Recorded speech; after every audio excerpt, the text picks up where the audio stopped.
Welcome to black board. आज हम class 12th biology के चैप्टर बायोडाइवर्सिटी एंड कंजर्वेशन के एमसीक्यू का लास्ट सेट आपके साथ डिस्कस करने जा रहे हैं। अगर आपने अभी तक पिछले लेक्चर नहीं देखा है तो एक बार प्लेलिस्ट को ज़रूर से चेकआउट करिएगा। इस सीरीज में हम 12th बायोलॉजी के सभी चैप्टर्स के एमसीक्यू एक एक करके आपके साथ डिस्कस करेंगे। अभी जो इकोलॉजी के ये एमसीक्यू चल रहे हैं वो क्लास 12th बायोलॉजी के अलावा बाकी कम्पिटिटिव एग्जामिनेशन के भी पॉइंट ऑफ व्यू से काफ़ी ज़्यादा इंपॉर्टेंट है।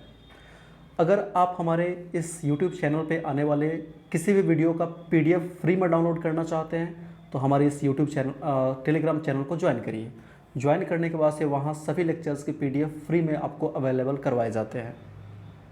चलिए क्वेश्चन शुरू करते हैं। आज का क्वेश्चन हमारा शुरू होता है 57 नंबर से। इसका मतलब है जब पिछला जो दो सीरीज आपके साथ डिस्कस किया गया है सेट 1 और सेट 2, उसमें क्वेश्चन 56 तक आपके साथ ऑलरेडी डिस्कशन हम कर चुके हैं। 57 नंबर क्वेश्चन देखते हैं। क्वेश्चन कह रहा है किसी तालाब पारिस्थितिकी तंत्र में निम्नलिखित में कौन सा एक से अधिक पोषी स्तर पर रहता है। कहने का मतलब है कि एक ही जानवर होना चाहिए या एक ही ऑर्गेनिज्म होना चाहिए, लेकिन पोषण स्तर उसका एक से ज़्यादा होना चाहिए। जैसे T1 T2 पे हो, चाहे T2 T3 पे हो, चाहे T1 T4 पे हो, कुछ ऐसे करके, मतलब एक ही ऑर्गेनिज्म एक से ज़्यादा लेवल पे आना चाहिए। ऑप्शन देखते हैं। सबसे पहले ये फाइटोप्लैंक्टन, इसको तो हटा ही देते हैं क्योंकि फाइटोप्लैंक्टन तो हो नहीं सकता है। फाइटोप्लैंक्टन तो प्रोड्यूसर होते हैं। ये है जूप्लैंक्टन, ये भी पॉसिबल नहीं है। अब बचता है मेंढक और मछली। तो आपको देख के ही सीधा अंदाज़ा लग गया होगा कि इसका राइट आंसर होगा ऑप्शन सी, मछली। कैसे समझते हैं। सबसे पहले हो गया फाइटोप्लैंक्टन, है ना। एक बार पूरे हायरार्की को समझते हैं। सबसे पहले हो गया फाइटोप्लैंक्टन। फाइटोप्लैंक्टन के बाद से क्या होते हैं, जो मछलियाँ शाकाहारी होती है, जो शाक खाती है, ठीक है, उसको हम F1 लिख रहे हैं, वो मछली हो गई, है ना। फिर इसके बाद से कौन आता है, तो वैसी मछलियाँ जो मांसाहारी होती है, मतलब जो छोटी मछली को खाती है, तो यहाँ हो गया F2। अच्छा, इसको थोड़ा सा और लंबा कर सकते थे कि हम पहले जू प्लैंक्टन को रखें, फिर छोटी मछलियों को रखें, फिर बड़ी मछलियों को रखें, ये भी ठीक है। अब देखिएगा, ये छोटी मछली जो है तो मछली ही ना, ये बड़ी वाली भी है तो मछली ही। तो इस खाद्य श्रृंखला में मछली कितनी बार आ गई, 2 बार आ गई। तो क्वेश्चन हमारा यही तो कह रहा था कि एक से अधिक पोषी स्तर पर रहता है। तो राइट आंसर क्या होगा, ऑप्शन सी, मछली। ठीक, होप आपको ये समझ आया होगा। 58 नंबर क्वेश्चन है, निम्न में कौन सा एक औषधीय पौधा है, मतलब वैसा पौधा इसमें कौन सा है जिससे औषधि की प्राप्ति हमें होती है। पहले है आम। क्या आम को हम औषधि के रूप में इस्तेमाल करते हैं, ऑलमोस्ट नहीं के बराबर करते हैं। फिर है बेल, फिर है पीपल। आपको पता चल गया होगा कि ये औषधि के रूप में इस्तेमाल नहीं होता है, सबका अलग अलग काम है। बेल आपको पता है कि उसके फल को खाने में अक्सर इस्तेमाल करते हैं। आम के भी फल को बहुत प्रचलित है हमारे यहाँ। पीपल का हम लोग पौधे को पूजते हैं। कारण क्या है, क्योंकि वहाँ से काफ़ी ज़्यादा हमें छाया मिलती है, ऑक्सीजन भी काफ़ी ज़्यादा मात्रा में मिलता है, इसलिए पीपल को हमारे संस्कृति में पूज्य माना गया है, लेकिन औषधीय पौधा नहीं है। तो लास्ट वाला ऑप्शन क्या बच गया, ऑप्शन डी, सर्पगंधा। इसके बारे में आप लोग जानते ही होइएगा। तो इसका आंसर क्या हो जाएगा 58 का, ऑप्शन डी, सर्पगंधा। चलिए 59 नंबर क्वेश्चन डिस्कस करते हैं। क्वेश्चन कह रहा है, भारत में पहला राष्ट्रीय पार्क विकसित किया गया। ऑप्शन देख लेते हैं, गिर, काजीरंगा, जिम कॉर्बेट और इसमें से कोई नहीं। तो ये क्वेश्चन आप लोग याद कर लीजिए, बार बार ये क्वेश्चन रिपीट हो रहा है। पिछले सेट में भी ये क्वेश्चन आया था और मैंने बताया था, तो आपको वैसे याद होना चाहिए, लेकिन नहीं याद है तो याद कर ही लीजिए, ये कहीं भी पूछा जा सकता है। इसका राइट आंसर होता है जिम कॉर्बेट। जी हाँ, भारत का पहला राष्ट्रीय पार्क जिम कॉर्बेट था। कन्फ्यूजन नहीं होनी चाहिए काजीरंगा से। 60 नंबर क्वेश्चन है, नंदकानन चिड़ियाघर जाना जाता है। जी हाँ, क्वेश्चन कह रहा है नंदकानन चिड़ियाघर जाना जाता है। इसका सही जवाब होगा ऑप्शन सी, सफ़ेद टाइगर के लिए। नंदकानन चिड़ियाघर सफ़ेद टाइगर के लिए फेमस होता है। अच्छा, आपको जान के हैरानी होगी कि टाइगर्स के ना अलग अलग रंग के आधार पे अलग अलग नाम से जानते हैं। जैसे गोल्डन टाइगर, मतलब ज़्यादातर जो उसका कलर होता है वो सुनहले रंग का होता है। फिर एक साधारण टाइगर जिसमें एक होता है कि ब्लैक कलर का पट्टी पूरा स्पॉट बना होता है, और एक है सफ़ेद टाइगर, सफ़ेद रंग के होते हैं। तो इसके लिए फेमस है नंदकानन। अगला क्वेश्चन देखते हैं, 61 नंबर क्वेश्चन है, सरदार सरोवर बांध किस नदी पर बना है? ऑप्शन है झेलम, नर्मदा, ताप्ती और व्यास। बहुत ही साधारण क्वेश्चन है, इसमें समझने वाला कुछ है नहीं, सीधे याद कर लेना है। सरदार सरोवर बांध नर्मदा नदी पर बना हुआ है। जी हाँ, कहाँ पे बना हुआ है? नर्मदा नदी पे। फ़ायदा किसको होता है? तो गुजरात और उसके साथ साथ थोड़े सी मध्य प्रदेश के भी एरिया इसमें आते हैं। 62 नंबर क्वेश्चन है, भारत में प्रोजेक्ट टाइगर प्रारंभ किया गया, मतलब समय बताना है कि कौन से वर्ष भारत में प्रोजेक्ट टाइगर लॉन्च किया गया। तो इसका डेट ऑप्शन के लिए देखते हैं 1973, 1981, 1985 और 1986। तो इसका सही जवाब होगा ऑप्शन ए 1973। जी हाँ, 1973 में भारत में प्रोजेक्ट टाइगर लॉन्च किया गया था। और एक इन्फॉर्मेशन इसके बारे में हम बताना चाहते हैं कि प्रोजेक्ट टाइगर जो भारत सरकार का एक प्रोजेक्ट जो शुरू किया गया था वो काफ़ी सक्सेसफुल रहा, क्योंकि इसका मेन मोटिव क्या था? तो बाघों की गिरती संख्या को नियंत्रित करना, मतलब बाघों की जनसंख्या को बढ़ाना, उनको सुरक्षा देना। और आपको पता है कि आज के डेट में हमारे देश में बाघों की संख्या बढ़ के 2900 से ज़्यादा हो चुका है।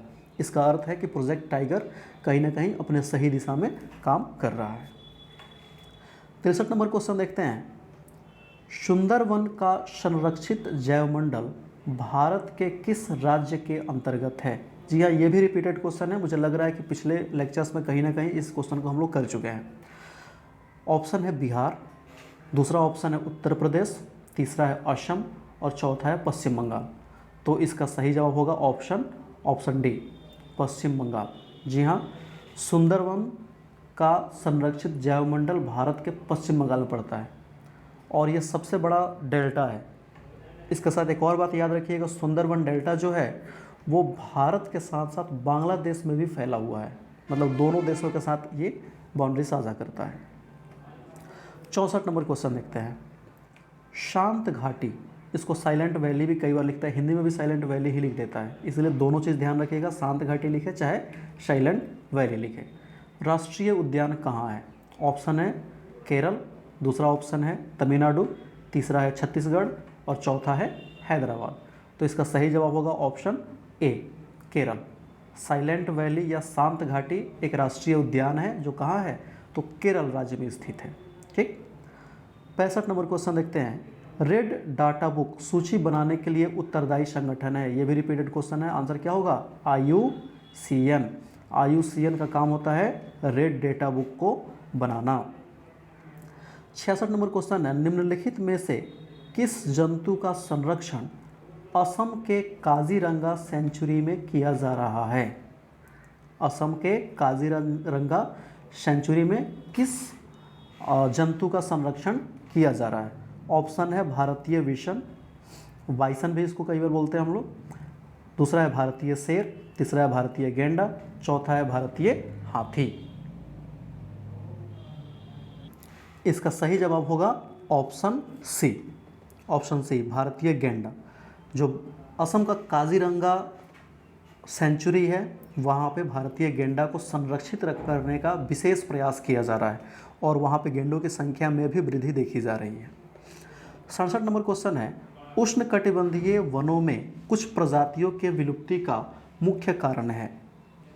पहला है वनोन्मूलन, दूसरा है वृक्षारोपण, तीसरा है प्रदूषण, चौथा है मृदा अपरदन। इसका सही जवाब क्या होगा? देखिए, सबसे होता ही है, लेकिन उष्णकटिबंधीय वनों में सबसे ज़्यादा किसके कारण होता है? वनोन्मूलन के कारण होता है। तो इसका आंसर होगा ऑप्शन ए, जंगल की कटाई होती है जिसके कारण वहाँ की प्रजातियाँ जो होती है वो विलुप्त की ओर चली जाती है। ये भी क्वेश्चन शायद दूसरी या तीसरी बार हम डिस्कस कर रहे हैं। 68 नंबर क्वेश्चन है, मानस सेंचुरी स्थित है, रट लीजिए इस चीज़ को, समझने वाला कुछ भी नहीं है। मानस सेंचुरी स्थित है असम में। ठीक है, ये है असम में। एक क्वेश्चन पूछते हैं, वाल्मीकि नगर टाइगर रिजर्व किस राज्य में है? आपको बताना है, कमेंट बॉक्स में या चैट बॉक्स में आप बता सकते हैं। 69 नंबर क्वेश्चन है, कौन सा राष्ट्रीय पार्क एक सींग वाले गैंडे के लिए नया घर है? जी हाँ, कौन सा राष्ट्रीय पार्क एक सींग वाले गैंडे के लिए नया घर है? ऑप्शन देखते हैं। पहला ऑप्शन है दूधवा, दूसरा है कार्बेट, तीसरा है कान्हा और चौथा है बांधवगढ़। अब ध्यान दीजिएगा, क्वेश्चन को थोड़ा अच्छे से समझते हैं। क्वेश्चन कह रहा है कि एक सींग वाले गैंडे के लिए नया घर है। इसका मतलब पहले वहाँ एक सींग वाले गैंडे नहीं पाए जाते थे, लेकिन अब वहाँ उनको ले आके बसाया जा रहा है, या प्रकृति के कृत्रिम रूप से हम गैंडे को दूसरे जगह से स्थानांतरित करके वहाँ ला रहे हैं, पहले नहीं मिलते थे। तो इसका राइट आंसर होगा ऑप्शन ए, दुधवा। जी हाँ, दुधवा राष्ट्रीय पार्क कौन से राज्य में है? तो ये उत्तर प्रदेश में है। उत्तर प्रदेश में अब एक सींग वाले गैंडे को बसाया जा रहा है, और वहाँ एक अनुमान के मुताबिक, एग्जैक्ट नंबर तो नहीं है, लेकिन लगभग 42 एक सींग वाले राइनो अब तक वहाँ पे देखे जा चुके हैं। लेकिन अगर पूछा जाए कि सबसे ज़्यादा या फिर मुख्य कौन से राष्ट्रीय उद्यान है जहाँ पे एक सींग वाले गैंडे पाए जाते हैं, तो आप कह सकते हैं कि वो असम का मानस हो सकता है या काजीरंगा हो सकता है। काजीरंगा में भी और मानस में भी, दोनों जगह एक सींग वाले गैंडे ज़्यादा पाए जाते हैं, लेकिन दुधवा उनका एक और नया डेस्टिनेशन धीरे धीरे बन रहा है। 70 नंबर क्वेश्चन है, भारत का राष्ट्रीय पक्षी है। ऑप्शन ए, ये तो याद होना चाहिए, पैवो क्रिस्टेसस। पैवो क्रिस्टेसस मतलब मोर का ये वैज्ञानिक नाम है, तो इसका आंसर क्या हो गया? ऑप्शन ए, पैवो क्रिस्टेसस। 71 क्वेश्चन है, मृदा अपरदन को किस प्रकार रोका जा सकता है? ऑप्शन है मानवीय क्रियाकलापों को प्रतिबंधित करके, दूसरा है जंतुओं के प्रति रोककर, सी है वायु स्क्रीन का प्रयोग करके, और चौथा है श्रेष्ठ पादप आवरण से। मुझे बताने की ज़रूरत नहीं है, ऑप्शन डी इसका सही जवाब होगा। श्रेष्ठ पादप आवरण के द्वारा मृदा अपरदन को आसानी से रोका जा सकता है। अब क्वेश्चन देखते हैं 72 नंबर क्वेश्चन। क्वेश्चन कह रहा है कि भारत में जैव मंडल रिजर्व कब प्रारंभ किया गया था? ये सीधे याद करने वाला क्वेश्चन है। इसका राइट ऑप्शन देख लेते हैं। ऑप्शन ए 1984, ऑप्शन बी 1985, उसके बाद से ऑप्शन सी 1986 और ऑप्शन डी 1987। तो इसका सही जवाब होगा ऑप्शन सी 1986। भारत में 1986 से जैव मंडल रिजर्व का प्रारंभ किया गया है। अगला क्वेश्चन है 73, काजीरंगा राष्ट्रीय पार्क है कहाँ? केरल में, कर्नाटक में, बंगाल में और असम में। असम मतलब असम में। तो सही जवाब क्या होगा? असम में। और ये किसके लिए जाना जाता है? तो यहाँ पे एक सींग वाले गैंडे जो होते हैं इसके विशेष आकर्षण में शामिल होते हैं। 74 नंबर क्वेश्चन है, कशेरुकियों के कौन से समूह में संकटग्रस्त प्रजातियों की संख्या उच्चतम है?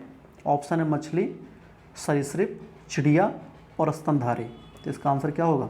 स्तनधारी। सबसे ज़्यादा संकटग्रस्त प्रजातियां स्तनधारी में पाई जाती है, कशेरुकियों की बात की जाए तब। 75 नंबर क्वेश्चन है, गैंडा अभयारण्य किस राज्य में स्थित है? तो ऑप्शन क्या है? असम, पश्चिम बंगाल, उत्तर प्रदेश, बिहार। तो देखिए, उत्तर प्रदेश में भी है, मोटा मोटी दुधवा मैंने बताया 40-42 के आसपास में है, लेकिन फिर भी गैंडा अभयारण्य की स्पेसिफिक बात करी जा रही है, तो इसका राइट आंसर होगा ऑप्शन ए, असम। गैंडा अभयारण्य किस राज्य में है? तो असम में स्थित है। 76 नंबर क्वेश्चन है, विश्व में पाए जाने वाले जैव विविधता हॉटस्पॉट की संख्या इनमें से कौन सी है? मतलब पूछा जा रहा है कि विश्व में कुल कितने हॉटस्पॉट पाए जाते हैं। ऑप्शन 25, 9, 34 और इनमें से कोई नहीं। तो आपको जैसे कि पता होना चाहिए कि हॉटस्पॉट क्या होता है, तो वैसा भौगोलिक क्षेत्र होता है जहां जैविक विविधता बहुत ही ज़्यादा पाई जाती है, मतलब सामान्य रूप से वहाँ ज़्यादा पाई जाती है। इसके लिए कुछ शर्तें भी होती है कि जिस जगह पे वो सारी शर्तें लागू होती है उसी जगह को हम हॉटस्पॉट के रूप में चयनित करते हैं। अब आते हैं क्वेश्चन की तरफ, कितने टोटल है? 25 है कि 9 है कि 34 है या इनमें से कोई भी नहीं? तो इसका सही जवाब होगा ऑप्शन सी, विश्व में टोटल 34 जैव विविधता वाले हॉटस्पॉट अभी तक चिन्हित किए गए हैं। आई होप आपको ये काफ़ी हेल्पफुल लगा होगा। इसके बाद एक वीडियो मैं लेके आऊँगा इस पर्टिकुलर टॉपिक पे, जो कि काफ़ी हाई स्टैंडर्ड का होगा, जो बड़े एग्जामिनेशन में आपको काफ़ी ज़्यादा हेल्प करने वाला है। Thank you for watching, thank you very much.